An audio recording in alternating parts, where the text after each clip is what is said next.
Buen día a todos. Bienvenidos a esta segunda sesión de nuestro curso de bioética, que está impartido por nuestra Universidad La Salle, Oaxaca, en coordinación con la Comisión de Bioética del Estado de Oaxaca. Les damos la cordial bienvenida. Quisiéramos, antes de iniciar nuestro curso, hacer un pequeño señalamiento.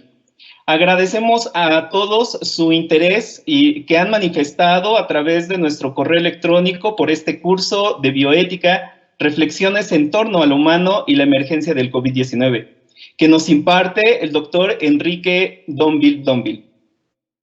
Atendiendo a su solicitud de contar con una constancia al finalizar el curso, se ha determinado por parte de nuestra universidad otorgar una constancia a las personas que así lo deseen, cumpliendo con un 80% de asistencia a todas nuestras sesiones.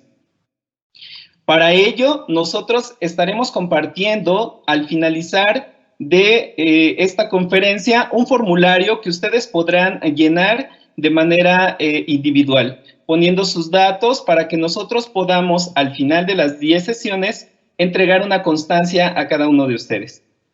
Es importante recalcarles que este evento no tiene ningún costo y que la extensión debe realizarse a través de la misma cuenta del correo electrónico o equipo que verificarán para la conexión que se realizó a partir de hoy.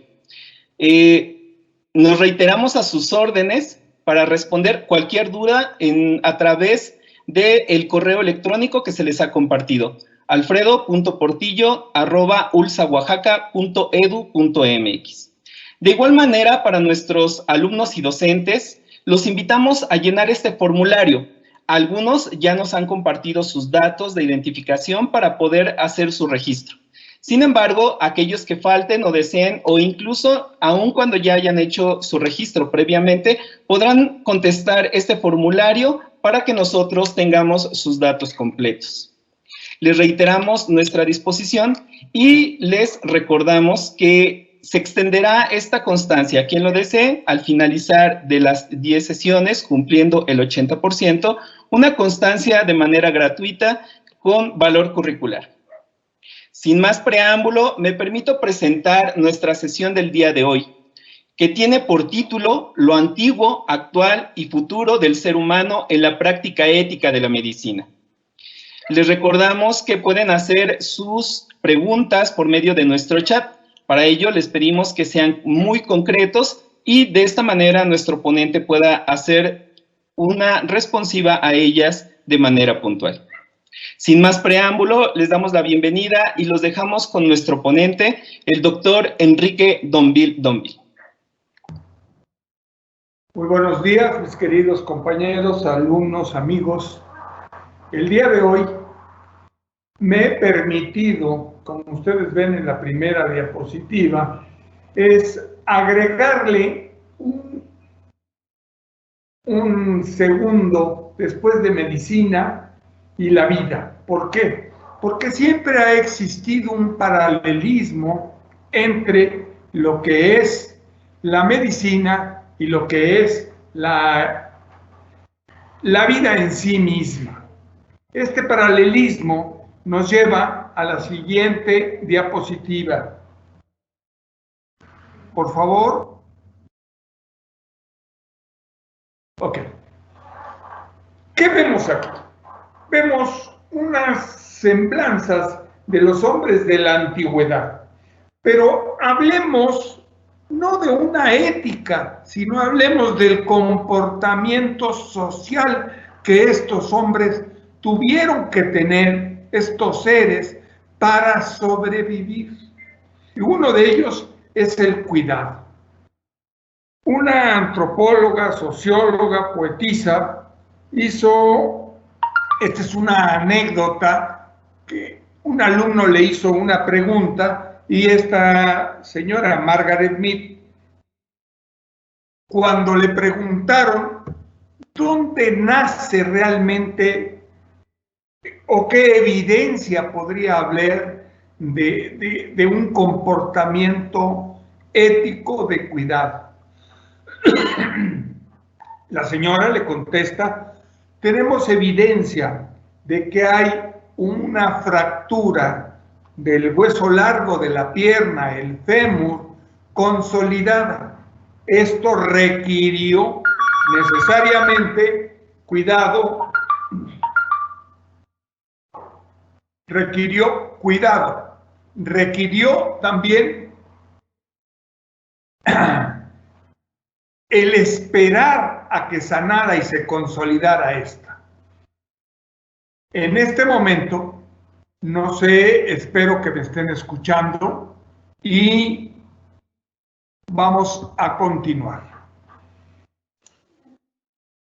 Estos seres primitivos de hace muchísimos miles de años tenían que juntarse, tenían que estar juntos para poder sobrevivir. Y de ahí sale un ser social con requerimientos muy especiales. ¿Qué características tenían? Necesitaban sobrevivir. Y eso lo hacían en junto.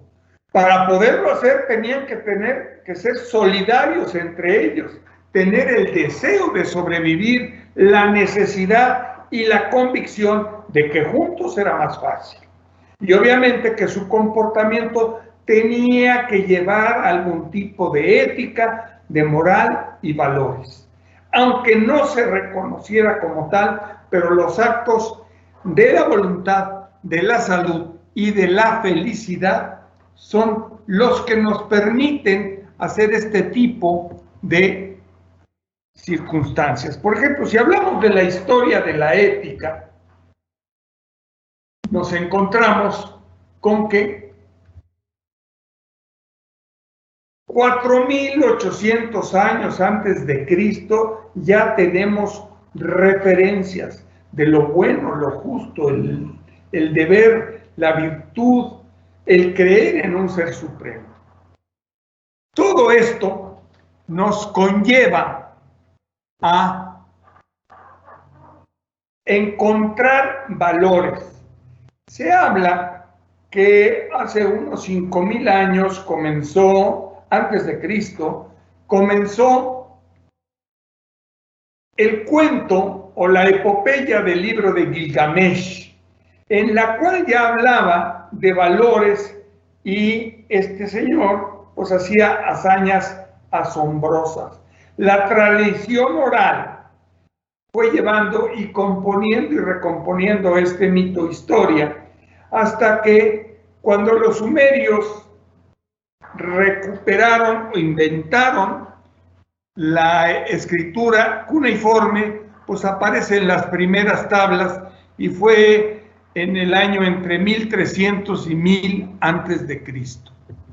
Tenemos pues después de esto otras evidencias como Hammurabi, 1700 años antes de Cristo. Este señor hizo una serie de documentos en la Mesopotamia y ahí comienza la ley del talión y es uno de los ejemplos iniciales entre presunción de inocencia y culpabilidad. Imagínense ustedes que todo esto tiene que tener un conocimiento, tiene que tener un sentimiento de ética y moral. Esta unificación de todos los códigos en Babilonia, pues los puso en todos los lugares. Pero ¿qué otra cosa tenía? Le preocupaba el bien y el mal, le preocupaban los códigos morales y el castigo, le preocupaban los códigos y normas morales que vienen marcadas por la tradición. Y además tenemos que había leyes naturales e inmutables que no podía cambiar y que por supuesto tuvo ahí. En este código Hammurabi, escrito en 1750, como les decía yo, antes de Cristo, habla de normas morales, de derechos y obligaciones de los médicos y otras profesiones. Y aquí, pues ya comenzamos a tener reflejos de lo que debe de ser una ética. En el antiguo Egipto ya había datos de ética. Esto se encuentra en los papiros de los libros de los muertos. Ahí se calcula que fue escrito en la dinastía 19, unos 1300 años antes de Cristo. Luego nos vamos a la Grecia y en los siglos 8 a 6 antes de Cristo, pues Homero habla de la Ilíada y la Odisea, los héroes mitológicos, pero en todos existen valores, valencia, habilidad y linaje.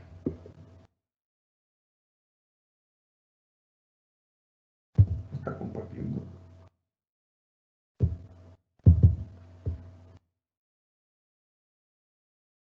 Un pequeño ajuste porque no había, parece que no estaba bien la proyección. Les decía yo que en el siglo 8 y 6 antes de Cristo, Homero escribe la Ilíada y la Odisea. Y obviamente que aquí se habla de los valores de la ayuda y de los peligros que juntos se enfrentan y que juntos pueden resolver. Los héroes mitológicos con valores, valencias y habilidades y linaje. Los filósofos griegos buscan lo que siempre hemos buscado nosotros. ¿Y esto qué es? Si no es más que buscar la virtud, lo bueno, ser el mejor, prestar los mejores servicios. ¿Para qué? Para beneficiar a la comunidad. Y el consejo de Apolo, escrito en el dintel de su templo, dice: conócete a ti mismo. Y con esto, cada uno puede juzgar y tener un juicio de conocimiento, su autocrítica, de saber cómo se está comportando.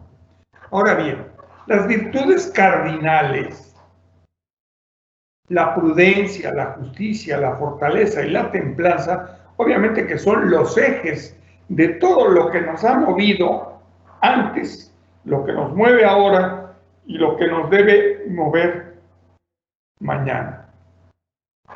Y aquí me haría yo una serie de preguntas. ¿Los valores son eternos? ¿Quién tiene que hablar de valores? ¿Qué son los valores? ¿Cuáles son los puntos de vista del valor? ¿En dónde se aplican los valores y a qué se unen? Todas estas reflexiones nos llevan a considerar que Sócrates, un padre de la filosofía política, y hablaba ya de la ética. Después tenemos a Platón, que habla del bien como la forma más suprema y más allá del ser. Y el que ya le da un viso, que lo instituye como una disciplina independiente, es Aristóteles. Ahora bien, la comunidad tiene el deber de procurar el bien equitativo que la beneficia, el bien común. La verdadera felicidad, así nos lo dice Aristóteles, consiste en hacer el bien. Y volvamos al camino de la medicina, como ha sido una cosa importantísima, porque sin salud no podemos ejercer, no podemos cuidar, no podemos compartir, no podemos crecer. Estos, los romanos y los griegos, pues tenían un par de dioses, Asclepio o Asclepios y Esculapio. Estos hablaban de la medicina y de la curación. La familia de Esculapio ejercía funciones médicas. Su mujer, Epione, hablaba de calmar el dolor. Su hija, Higiea, era el símbolo de la prevención. Su hija Panacea era el símbolo del tratamiento. Su hijo Telésforo, símbolo de la convalecencia.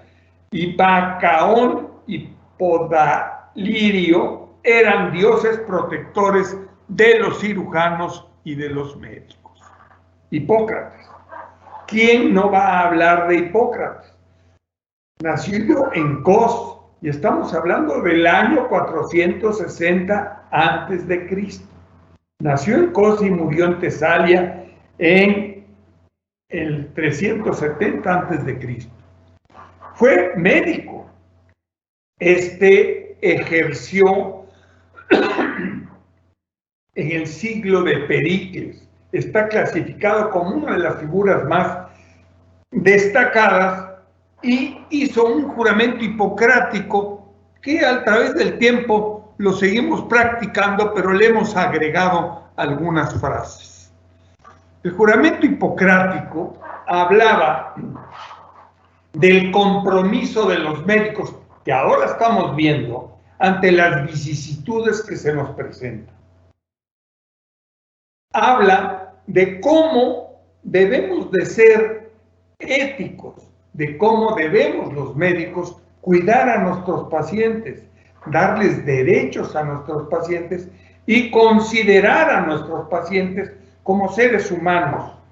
Y a partir del siglo XIX, el uso de este juramento comenzó a estar por todos lados.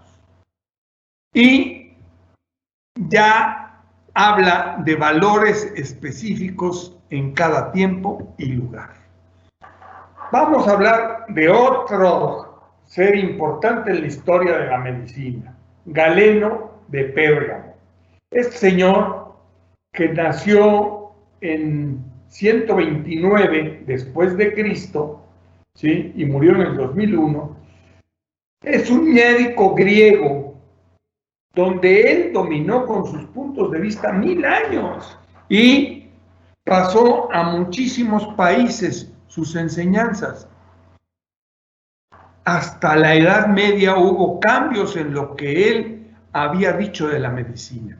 Este señor tenía una visión muy especial que ahora vamos a ver. La incompetencia de los médicos era absoluta debido a la corrupción general del ambiente social. Pervertidos los médicos por la ambición de la riqueza. Galeno.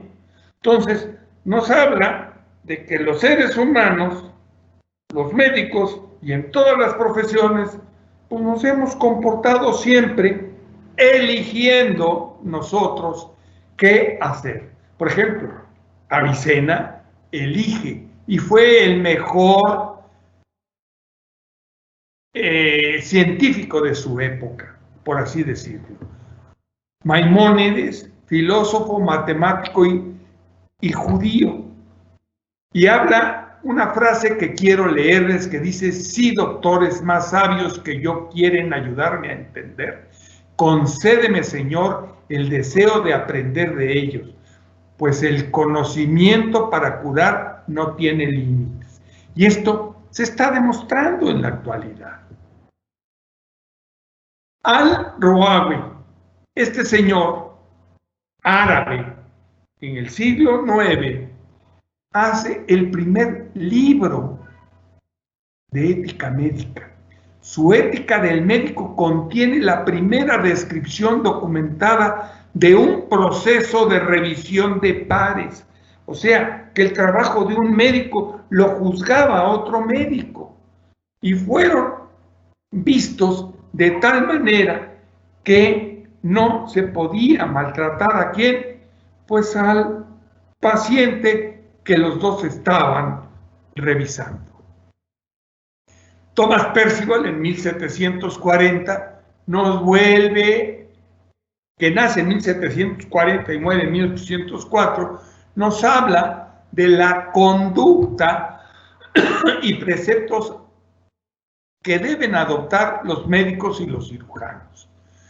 Jenner, el padre de la vacunología, de donde hoy, con una necesidad imperiosa, muchísima gente está tratando de copiar su ejemplo y hacer una vacuna ¿Contra qué? Contra el COVID que ahora tenemos presente. En México tenemos la historia de José Raimundo Eleuterio González Mendoza Gonzalitos, nacido en febrero de 1813 en Guanajuato, pero emigró y se fue a vivir a Monterrey.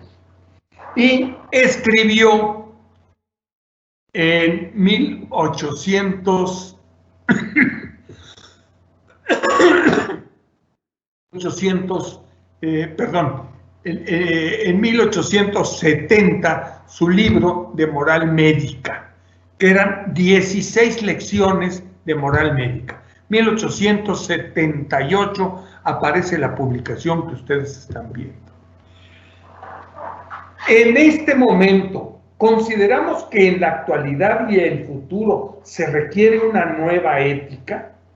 Creo que ya hemos visto a través de la historia la importancia de que, aunque no tuviera nombre, el cuidado entre nosotros los seres humanos es una parte ética y que nuestros conocimientos tienen que ser éticos y tiene que haber respeto. Ahora, ¿qué tenemos por delante?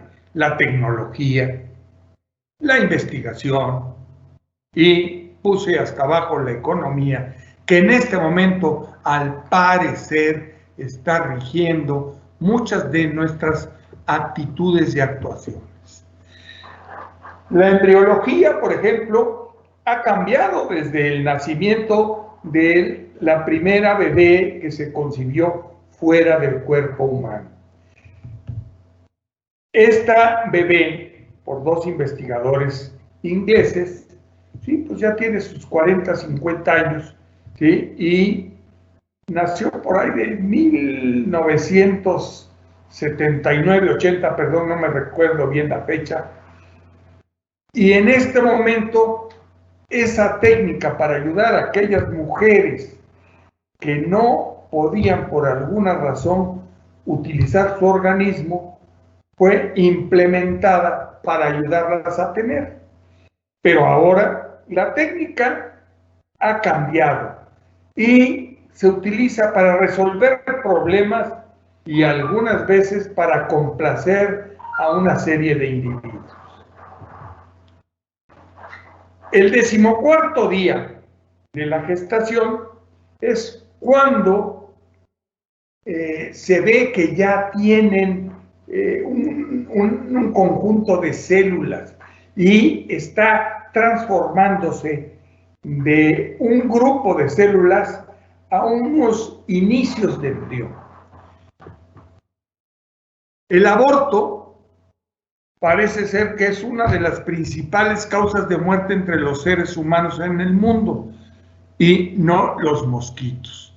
En este momento, en el 2018, sale publicado en una universidad en España el siguiente estudio.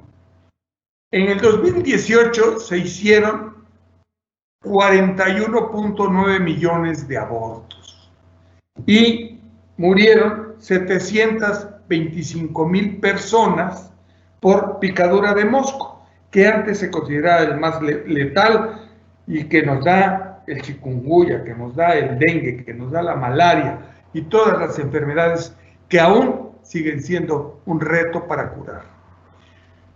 Hemos modificado de tal manera la medicina que ahora ya tenemos los bebés modificados genéticamente en China, pero no sabemos las consecuencias, por lo que tenemos que ser muy cautos en estos procedimientos.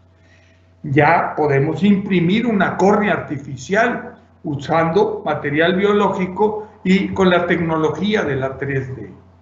Entonces, en este momento, ¿qué necesitamos? Educar en salud, la inquietud individual por cambiar o mejorar tiene que ser una responsabilidad inherente a cada uno. Cada uno tiene que saber qué es lo bueno y lo malo para su organismo y tiene que prevenir. ¿Por qué? Pues porque no hay otra mejor medicina que prevenir el evento antes de buscar una curación. existe la medicina de reposición.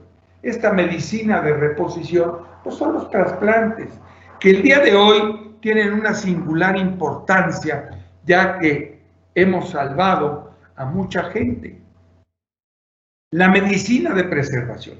Todavía hay algunas gentes que consideran que si los congelan y los reaniman en un futuro, podrán regresar a ser lo que eran. Esto es una teoría, esto es un deseo de la gente, pero habrá que esperar. ¿Por qué? Pues porque no hay datos fehacientes ni han resucitado a ninguno. La investigación, que en este momento tiene una álgida importancia entre la búsqueda de una vacuna, entre la búsqueda de un tratamiento, pues da lugar a una cantidad de noticias falsas, pero que todas están relacionadas con una falta total de ética. Y el engañar a alguien por una creencia que no está demostrada, pues es muy difícil de aceptar. La economía como poder. Por supuesto que tenemos a la economía como un poder muy especial. ¿Por qué? Pues porque mueve el mundo. Ahora, buscándose la vacuna, pues están viendo cuánto va a costar y todavía no tenemos vacuna. Y sigue siendo un gran poder. La inquietud individual ya en la medicina por cambiar o mejorar va desde buscar los genes específicos para el hijo que se quiere o reasignarse el sexo o quitarse las arrugas. En fin, cada uno busca qué es lo que quiere y está ligada a su necesidad personal. La medicina de preservación, como les decía yo, la conservación de los cadáveres. La medicina de reposición, cambiar los genes, hacer los trasplantes. Y la medicina preventiva, que ahora estamos y que recientemente se habla de la gripe española, que mató a más de 50 millones en 1918-19, el SIDA, el H1N1, y ahora tenemos el COVID-19. Y el ébola, que está circunscrito a una parte de África que aún no ha sido controlada. La pregunta aquí interesante es, ¿cuántos más posibles virus vendrán? ¿Cuántas posibilidades de zoonosis habrá? Zoonosis quiere decir que son virus de los animales que luego toman al ser humano como un lugar de estar viviendo. El problema ético no es un problema religioso ni legal, aunque lógicamente deba manejarse en el marco de las leyes, sino un conflicto de deberes de la realización de un valor. Roy Disney decía, tomar una decisión con valores es mucho más fácil que sin los valores. Ahora bien, el pensamiento actual, a lo que yo me dedico, es una respuesta a la necesidad, que es la bioética. Y en eso hablemos de 4 parámetros fundamentales. La autonomía, que habla del valor del respeto a las decisiones de un ser. Y no nada más como paciente, sino esto habla universalmente de todo el respeto que debemos tenernos entre nosotros los seres. El principio de beneficencia. La obligación moral siempre de respetar el bien del paciente, respetando sus preferencias. El principio de justicia compromete a la justa y equitativa distribución de todos los recursos sanitarios. El principio de no maleficencia obliga a proteger a los pacientes frente a los posibles prejuicios de la medicina. El desempeño de nuestra función trasciende la habilidad práctica, los conocimientos teóricos, unidos a valores y a un comportamiento ético. Pero esto es en todas las profesiones. Por ejemplo, les decía yo, en el Código Hammurabi se selecciona una parte donde el castigo de la construcción de una casa que se cayera estando el dueño que la mandó a hacer era darle muerte al arquitecto que la había construido. Ahora bien, un nuevo perfil de excelencia y de calidad profesional debe reunir cuatro aspectos. La formación y el trabajo desde las mejores evidencias científicas.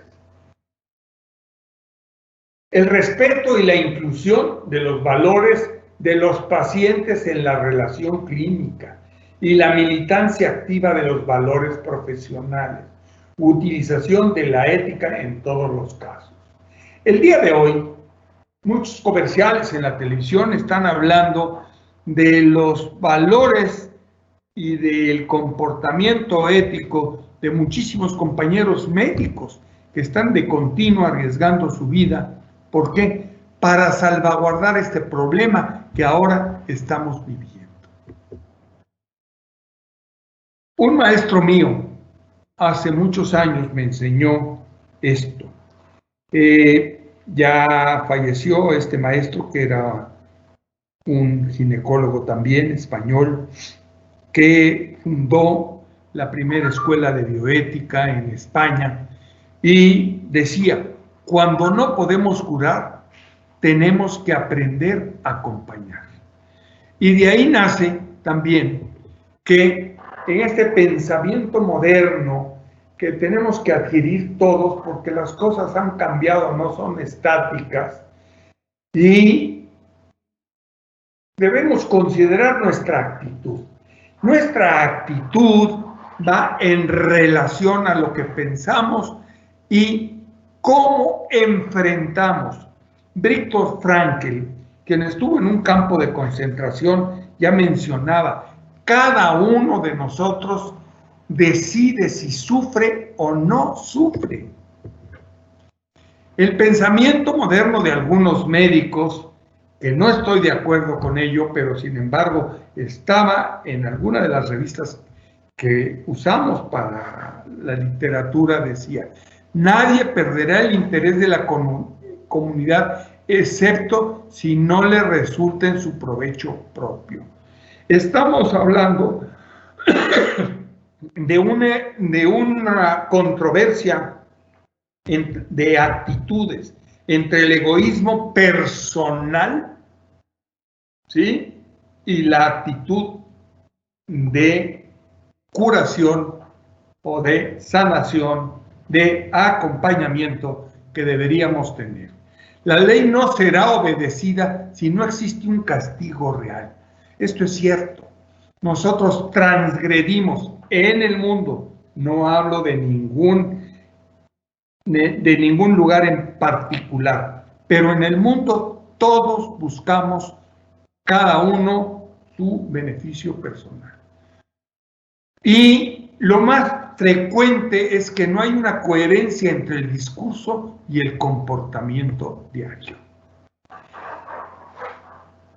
Traje en la ciudad de Nueva York, en la sede de los Estados Unidos, hubo un manifiesto por Hans Kung, por una ética y una economía global. Y nos habla de valores básicos, no violencia y respeto a la vida.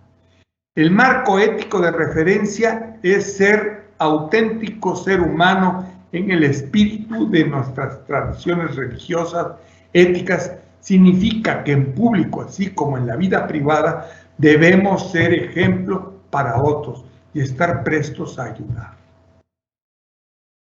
Los valores básicos son la justicia y la solidaridad.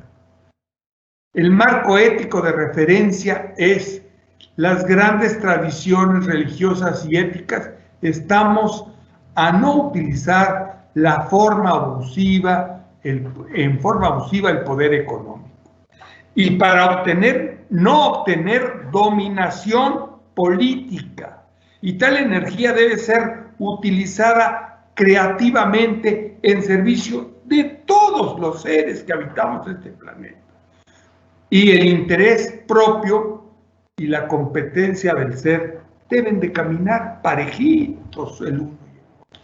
Los valores básicos, la honradez y la tolerancia, el marco ético de referencia del ser humano, las tradiciones religiosas nuevamente, no confundir la libertad con arbitrariedad, debemos cultivar la integridad. Y todas nuestras relaciones, en vez de falta de honradez, debemos eliminar la incoherencia y el oportunismo. Tenemos que hacer una ética del mejorar del ser humano, que esté con valor moral y ética. Aquí lo más importante es que yo tengo esa capacidad. Yo decido si sí o si no. Los retos actuales y del futuro de la ética. La crisis económica, la ética y la gobernanza global, el multiculturalismo, la inmigración, el pensamiento individual y la tecnología. Todo esto, en la tecnología, la responsabilidad y pongo la ganancia. ¿Por qué? Pues porque toda la tecnología tiene el aspecto de beneficiar y el aspecto de ganar. En la ética del mejoramiento humano y la ética y embriología deben usar para beneficiar, no para cumplir deseos que no van en relación. Y lo más importante es que tenemos que tener una ética y comunicación. En la comunicación por el internet, los celulares, las redes sociales, la inteligencia artificial, todo debe ser programado con ética. Y tenemos que hablar de la ética de la pobreza, tenemos que hablar del medio ambiente y del desarrollo. La ética de los negocios tiene que haber ganancias, estamos de acuerdo, pero las ganancias deben de ser razonables. Una ganancia no desmedida y de acuerdo a la necesidad global. Buscar nuevas formas para mejorar al ser humano, sus capacidades y el periodo de una vida, usando la tecnología y la economía. Somos vivientes de que usando la tecnología y la economía, pues seguimos avanzando. Y estas conferencias, pues es una prueba de ello. El reto actual y futuro es practicar la medicina con ética y valores para el beneficio de los pacientes. Yo ampliaría esto, no es la ética de la medicina, es la actitud del ser humano para con otros seres humanos. Y todo debe de ser en beneficio de todos los seres humanos. ¿Habrá necesidad de crear una nueva ética individual? No lo creo. Ahora, la pregunta es, los historiadores del futuro, ¿cómo van a juzgar nuestro actuar actual? 18 de septiembre, como corolario, y este es el final de la conferencia, es el Día Mundial de la Ética Médica. Con esto yo termino mi exposición y muchísimas gracias por su atención.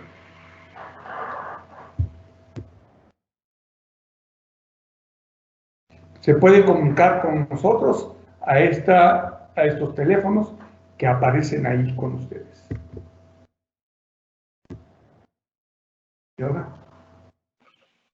Muchas gracias, doctor. En este momento vamos a pasar a hacerle algunas preguntas. Les pedimos que puedan realizarlas por medio de nuestro chat para que de esta manera el doctor Donville pueda generar pues una respuesta a ustedes.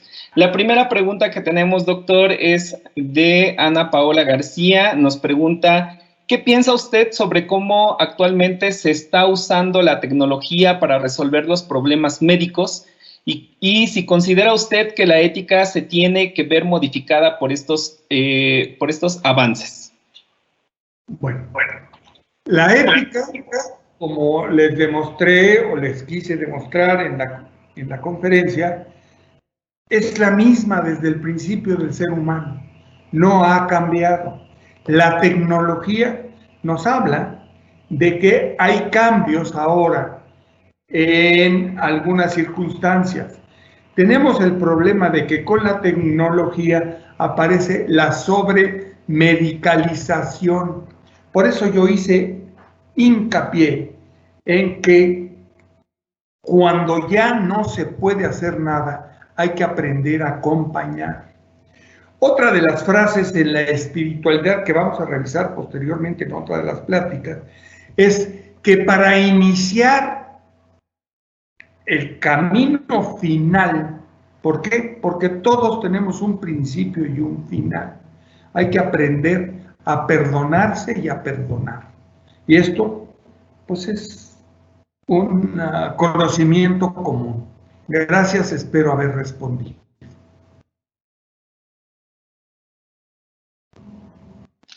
¿Sí? Bueno.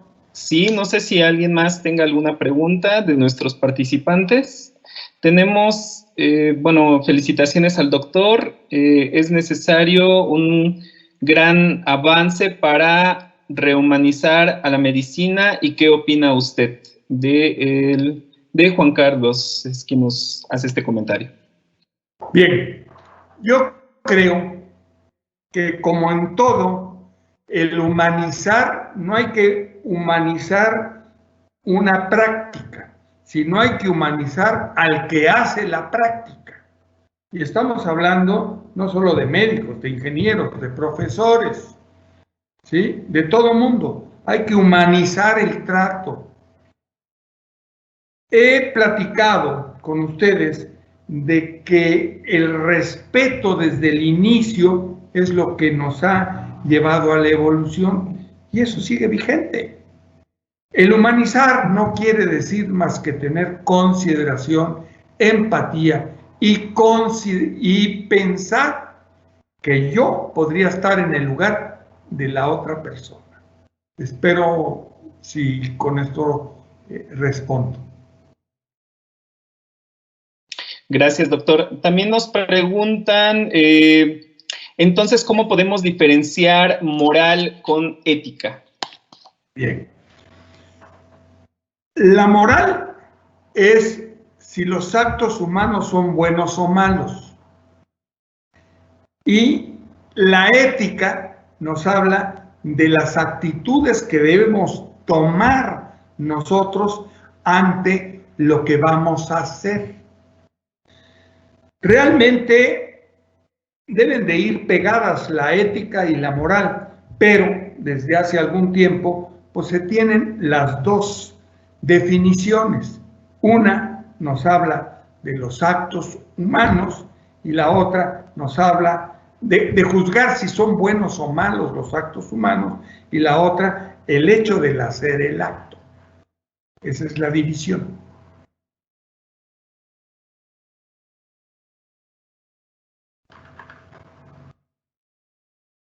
Gracias, doctor.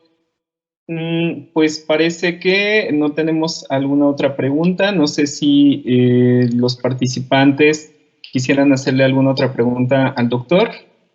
Tenemos otra pregunta de Daniel. ¿Cómo cree que influye la época en la axiología de valores de la bioética? Todas las épocas van a infundir, pero acuérdense de que en todas las épocas ha habido seres, y los seres humanos, por excelencia, tenemos virtudes y tenemos defectos. Tenemos una gran composición muy compleja de cómo somos por dentro y qué cara damos hacia afuera. Nosotros, ¿sí? Habitualmente nuestro comportamiento está regido por lo que pensamos, ¿sí? Y esa intimidad pues no la reflejamos más que en algunos aspectos de nuestra actitud. La reflejamos en algunos aspectos de nuestro hacer. Entonces, el pensamiento de cada uno es lo que rige el quehacer. Estamos en un conflicto porque parecería que dominara en muchos sentidos la potencialidad económica del ser. Yo quiero, yo tengo, yo busco, y siempre estamos mandando el yo por delante. Pero ese yo tenemos que irlo considerando nosotros si es un yo para compartir o es un yo para mí nada más.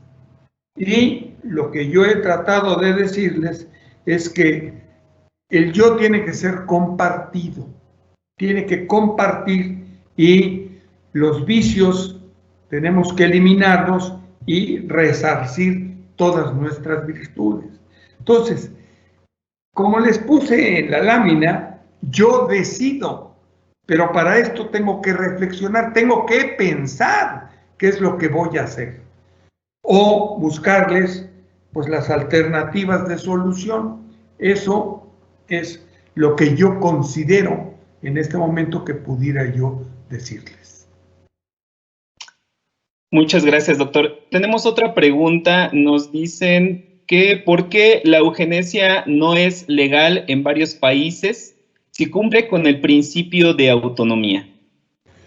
A ver, primero, no puede cumplir con el principio de autonomía la eugenesia porque estamos hablando de un tercero en discordia que no puede expresar su deseo o voluntad. Estamos hablando del deseo o de la voluntad de alguien, no del que van a fusilar o del que va a perder la vida, que ese es lo básico de la eugenesia. Es, como yo sé que tú puedes sufrir, mejor te voy a matar antes de que comiences a sufrir. Y esa eugenesia pues fue utilizada por gentes que consideraban que pues no debería haber más que puros iguales a mí, y entonces pues lo usó en algunos casos Adolfo Hitler, y pues en la historia hay muchísimos ejemplos, ¿no? Entonces, la discusión actual está, primero, no se puede hablar de autonomía. ¿Por qué? Porque la autonomía de yo decido hacer eugenesia sí es personal, pero no estamos tomando en consideración al que le van a quitar la vida, ¿sí? Entonces, pues ese es un factor de controversia, ¿no? Porque si todos somos iguales, pues al Señor le deberían de preguntar si quiere o no quiere, ¿sí? O al feto o al embrión, pero esto no es posible. Entonces, ahí yo tomo las decisiones por él. Entonces, ahí es donde viene la controversia. Y claro, como en todo en este mundo, hay unos que van a estar a favor y otros que están en contra. De la misma circunstancia está el aborto, el suicidio asistido, ¿sí? La eutanasia. Todas son muy polisémicas. Entonces, pues los valores de cada uno pues van a ser el camino que alguien decida, ¿no? Pero es otra vez un yo muy personal, y realmente quién tiene la razón es muy difícil decirlo. Entonces, como les decía yo de Hans Kung, todos tenemos que irnos hacia nuestros valores y nuestras creencias primordiales. Gracias. Gracias, doctor. Antes de continuar con las preguntas, les quiero recordar a todos nuestros participantes que ya se subió en este chat la liga para que puedan realizar su registro por medio de un formulario. Doctor, hay otra pregunta que tiene que ver con lo que nos acaba de explicar. Dice que Eugenia Ruiz Dávila pregunta sobre qué opina usted de la despenalización del aborto en Oaxaca. No sé si quiere usted hacer alguna puntualización más. Volvemos otra vez. La despenalización, hay una controversia desde el punto de vista hasta constitucional. El artículo es que no sancionen a las mujeres que se hagan un aborto, más la Constitución del Estado de Oaxaca dicen que es un ser desde el momento de la concepción. Entonces, desde ahí hay una controversia que pues los juristas podrán determinar. Ahora bien, el recurrir al aborto pues es una medida que algunos toman y otros no aprueban. Como todo, es polisémico. Lo que sí les puedo decir es que en la lámina que les presenté, pues el hecho de que en el 2018 en esta universidad hicieran un estudio y se habían practicado, ¿sí?, por deseo 41 millones y algo de abortos, pues nos habla de que dentro de los 7.300 millones de personas que existimos sobre la Tierra, pues hay una gran diversidad de pensamiento y va a ser muy difícil homogeneizar este pensamiento. Yo creo que lo que tenemos que buscar es un bien común y tenemos que buscar el respeto y como en uno de los artículos que escribí hace unos días, hablo de la regla de oro. Quiero que me den el mismo trato que yo tengo que dar en el respeto. Y esto es de muchos años antes de Cristo, y pues lo siguen utilizando mucha gente, esta regla de oro, ¿no? No sé si con esto contesto. Gracias, doctor. Nos pregunta Alexis Villanueva, ¿los avances futuristas tales como la posible implantación de chips en el cerebro desprenderían parte de nuestra humanidad? Todo depende para qué se va a utilizar. Si hablamos de un chip donde se rompió una conexión y estamos rearmando una conexión para una función, ¿sí?, pudiera ser aceptable. Por decirte, un señor parapléjico que tuvo una lesión medular y le ponen un chip para hacer la conexión y que las órdenes que transmite el cerebro puedan pasar a la médula espinal y pueda volver a caminar, caray, eso sería muy loable. Ahora bien, el chip para el dominio de las personas y de los ejércitos, pues son actitudes de muchos autores en las novelas y muchos autores en muchísimas cosas, como mundos futuros. Hay una serie de películas donde pues se habla de muchas posibilidades de estas, pero pues siguen siendo ficción, a excepción de lo que está haciendo Elon Musk hace unos días, que implantó unos chips en una serie de marranos, y aquí pues lo que está buscando es precisamente buscar ese puente del que yo les mencionaba para activar algún tipo de funciones que de otra manera se hubieran perdido. Gracias. Gracias, doctor. Tenemos otra pregunta. ¿Puede ser considerada las desigualdades de salud como un problema bioético? Nos pregunta Paola. A ver.